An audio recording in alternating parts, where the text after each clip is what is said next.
Health and medical services receive the same criticism. People complain that inmates receive health care services that many unincarcerated people simply can't afford.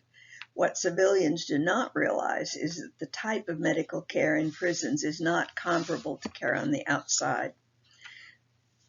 Only the most basic care is given, or when there is an emergency, an inmate may be sent to a local hospital or appropriate specialist. Once, when I was working with inmates at Vacaville State Prison in California, an inmate had died the night before I went into the dorm to do my assessments. One of the inmates I was interviewing told me that the inmate's dental infection had given him blood poisoning. I confirmed this with a correctional officer on my way out, and he said yes, it had happened in part because inmates are afraid to go to the dentist because the care is so inadequate. Because of the inadequate care, the California court system put state prisons' medical care into receivership in 2006, and the current administrator says that even though the state has addressed the overcrowding situation by diverting less violent offenders to county jails, prison inmates are aging, which means they require more medical services. Kelso, the current receivership administrator, said that he will not step down until the new prison hospital is being built in Stockton is completed. And I haven't looked that up. It should be completed by now. When the prison first went into receivership, they found unlicensed doctors and nurses working in prison and severely substandard conditions in general. Turning to the academic and vocational programs in prison, roughly 2/3 of all inmates have not finished high school. About 1/3 of all men and more than half of all women have not been employed at the time of their arrest.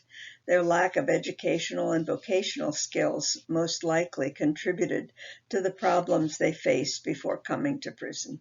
All federal prisons and 90% of state prisons provide educational programs, which vary from GED classes to college coursework. Slightly less than 1/3 of inmates in state and federal prison participate in vocational education. These programs typically focused on auto mechanics, bodywork, plumbing, welding, air conditioner and small appliance repair, dental and optical technician training, computer programming, and carpentry and cabinet making. Inmates are employed to help maintain the prisons with such duties as laundry, food preparation, farming, maintaining facilities, etc. Inmates have limited time for outdoor recreation. There's a controversy now about whether or not inmates should have access to weightlifting equipment and whether the state should pay for this equipment as it wears out. The research done concludes that recreational programs contribute in a number of ways: stress reduction, improved mental and physical health, and most of all, it reduces idleness.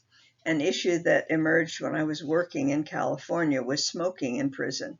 The whole state correctional system was geared up for riots on the day smoking was no longer allowed. Nothing happened, and ironically, not smoking was more of a problem for the staff than the inmates.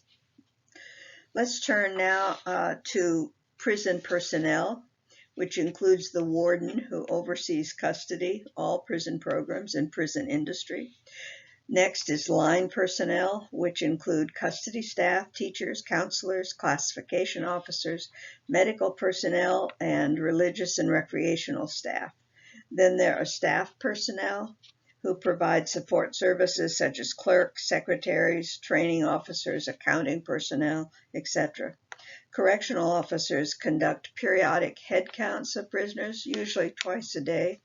They perform searches to find contraband, process inmates into the institution, patrol the yards, work, dining, and living areas, and supervise inmates in their work assignments.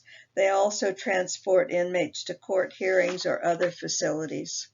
In 1958, state prisons employed one officer for every 9 inmates. In 2005, and currently, there's one officer for every 5 inmates. There are interesting dynamics in prison. Maintaining a secure environment in prison often consists of an uneasy cooperation between inmates and correctional officers. A strong warden and his administrative staff can enable prison structure to support line officers in dispensing services to inmates, allow the institution to be properly supervised, and minimize the level of violence. Some of the factors that contribute to a smooth running prison are officers having enough quality training and time on the job to fully understand the policies and an ability to fairly implement those policies. Correctional officers play a hands-on role within the institution, and common practices that consider the officer's needs are critically important. Various types of motivational power used by correctional staff influences the level of compliance attained within the prison. Every officer wants a smooth shift where he or she can go home at the end of the day, preferably in their own car and not a hearse. Order in correctional facilities is achieved through 4 types of officer influential power.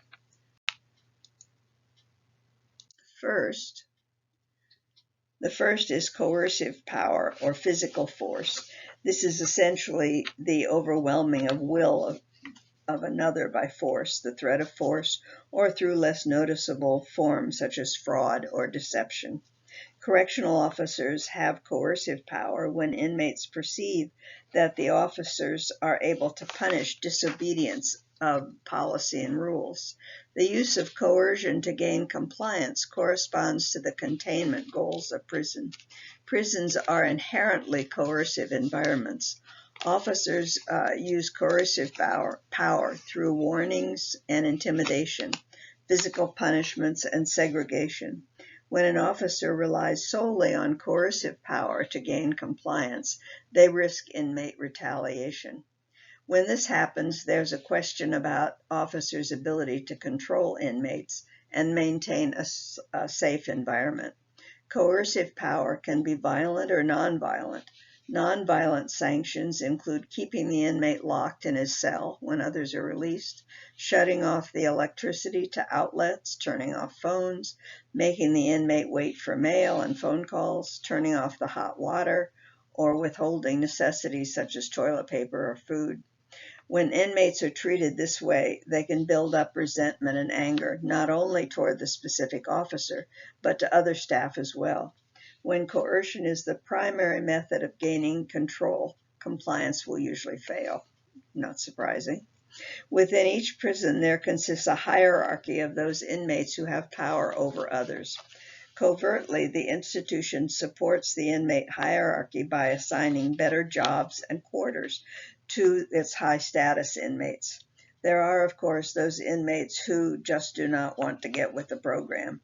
In these cases, coercive power is legitimately used through the use of force continuum, disciplinary codes, and the enforcement of law, legitimate uses of force, and ever-present threat of changing custody levels, classification, and the use of segregation in the SHU that I mentioned earlier. The danger is that the correctional officer who uses coercive power for amusement instigates an us against them situation or trench warfare. Officers who use petty abuses and illicit sanctions, such as ignoring an inmate's request or belittling them, set this in motion. Generally, the harder correctional officers are and the tougher they act, the more entertaining it is for inmates to see him or her fall. Also, inmates will step up to the line by giving officers a hard time and hopefully getting them to lose control. For example, an inmate will give an officer a hard time, and if the officer resorts to the use of force, the inmate can claim excessive force and have an attorney waiting in the wings. Inmates love to push buttons. Officers who do not treat inmates respectfully will have a tough time in the facility and may resort to bullying inmates. This will backfire and make the officer's job much more difficult. Another type of power is expert power. This is when inmates perceive the officer as having some special skill or knowledge. This is more evident in treatment-oriented facilities. Officers may view their ability to resolve disputes and manipulate inmates as expert power. They may believe that their control over inmates is a result of their reputation for competence in their job and good judgment. Officers with a high level of experience from years on the job and officers with more education believe expert power to be more important than new officers with less education. Coercive and expert powers are likely to be interwoven, and seasoned and effective officers know when to use which one. Expert power can be positive in a facility if the officers take training seriously. Another common type of power is reward power or bribes. When inmates perceive the officer has the ability to issue rewards, this type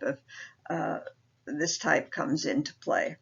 For example, an officer may overlook an inmate's minor rule infraction in return for the inmate refraining from causing problems or making sure that inmates behave. Unfortunately, reward power can be a detriment in a correctional facility. If an inmate who's praised or recognized by officers is ridiculed or ostracized by other inmates. Another problem is that rewards that officers can legitimately use are limited in scope and may be insufficient for gaining compliance. If an officer overlooks rule infractions, inmates can gain control and potentially blackmail the officer. So reward power can start an officer down a very slippery slope of being victimized by inmate manipulators. Praise and compliments are permissible, but only if the inmate is made to believe that they are earned. The final base of power, respect power, is where prisoners obey an officer because of their respect and admiration for those officers. Officers who are fair and impartial tend to get more respect from inmates without the use of intimidation or negative coercion. Officers using this type of power generally see this as only moderately important, unlike coercive, expert, and reward powers. The presence of the officer is not required for it to be used. Officers who are non-judgmental and treat inmates with unconditional positive regard are much more successful at maintaining peace and order in other areas. Okay, I'm going to switch to the last set of PowerPoint.